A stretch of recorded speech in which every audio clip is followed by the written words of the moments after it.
I've seen a lot of singers being so good vocally in their melody, in their tone, in the way they hit the notes, but so dead in their expression. And you know what it does? It turns me right off. I've been working on putting expression on my vocals for a long time, and I want to share those tips with you today.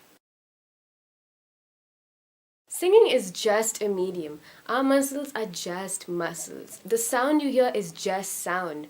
But expression is what makes it really communicate with another person, and so it is extremely important to express through your vocals. The first and most important point I want to talk about is get your story. Chances are whatever you're singing has already a story behind it. And supposing it is a song that you don't know whether it has a story or not, you have to create a story for yourself. Because you have to come from that place when you're singing. When you sing without coming from somewhere, you're not really communicating anything. It's like a clown without a smile. My mom always talks about the black gospel singers because she admires how they use pain and sorrow and joy to convey something so strong that it really gets at your heart, whether they have a good voice or not. The second thing I have to say is all to do with muscles, one of which is, of course, the vocal cords. No one can accuse me of not trying. Once you've got the first thing down of trying to tell a story, automatically your muscles are going to help you join your mind and tell the story in a very interesting way. But in order to effectively do that, you will have to practice in a way to convey a particular technique or a skill that you've heard someone sing. You want that to convey the story,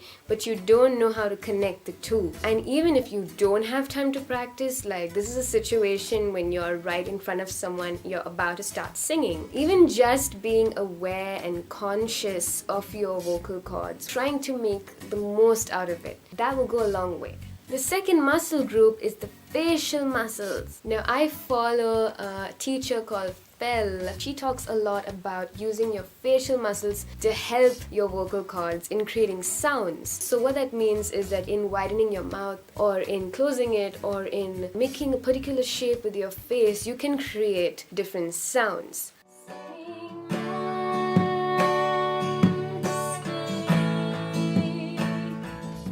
So say the mouth and the nose, you can use these facial muscles in such a way to create a bigger sound or a smaller sound, depending also on the dynamics of a song. Like say you're singing a love song and it is soft and tender in some places and then it really swells. In the soft places, you will not open your mouth as much, or you won't give as much volume as you would when it comes to the swell where you really give it your all. But there's one more thing about facial muscles that you probably have guessed already, and that is how you use the muscles on your face itself to convey that story. Like your eyes. Without eye contact, sometimes it's difficult to establish a connection. This is not always necessary, but it does help a lot. I'm working on that. I know I don't do that a lot because I usually sing to God. And so it's a bit different, but still eye contact is something I need to work on. Like you will hear on talent shows when a singer is singing beautifully, eyes are closed, yes, everyone claps, but when she's really owning the song, really looking into the people's eyes without any fear, full of confidence, it creates a very different impact. Gonna be better. So use your facial muscles, and the third set of muscles I want to talk about is the entire body. I know this, especially because of late when I'm doing physical exercise that is not to do with my vocals. It helps my singing so much, and that means my entire body is involved in creating the sounds that you will hear when I sing. To really engage your entire core when you're singing, sing from your stomach. So you're not only using your throat and your vocal cords, but also your stomach to pump the air out of you. Only when you have that fuel, you'll be able to express something properly. Otherwise, you can be singing really amazingly, intricately, delicately, but you're not loud enough and then it's not going to even reach people's ears. So use your fuel from your stomach, and the posture helps also create certain sounds. And the second thing about body muscles is that when you use your hands or when you're walking about and singing or dancing, it conveys another dimension dimension to your singing altogether. Especially for people who may not be sitting right in front of you, they may be a little bit far and they can't really see what you're doing with your face. They can see what you're doing with your hands and they can see if you're walking around.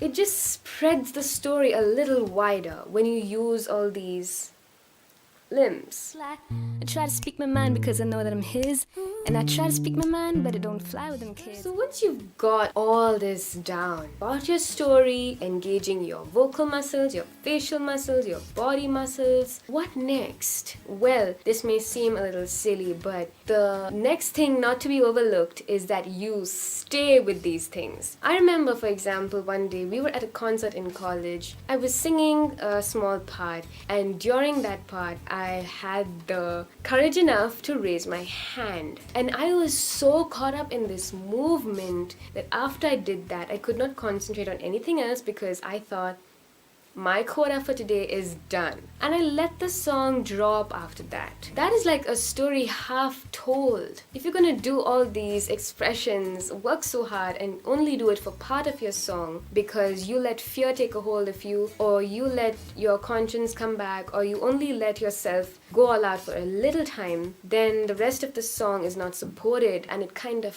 falls flat, which is sometimes even worse than keeping a steady balance where you're not going extremely high and then suddenly falling down. You need to keep this engagement going till the end of that song or your performance. Sometimes even just remembering to smile here and there makes a big difference. So those are all the points that I've been applying for myself. If you have something that you've learned or you've been working on that I haven't even mentioned, please let me know because I would love to learn about it. I just really want to see more singers expressing not just with their vocals but with other things that God has given them. And if you want one-on-one online sessions, just contact me in the social media links below and I will tell you how we can go about it. I realize I've not talked about what How-To Thursdays are a lot. So How-To Thursdays is simply a day where I put videos that are tutorials about music or life in general. So if you have requests, please let me know.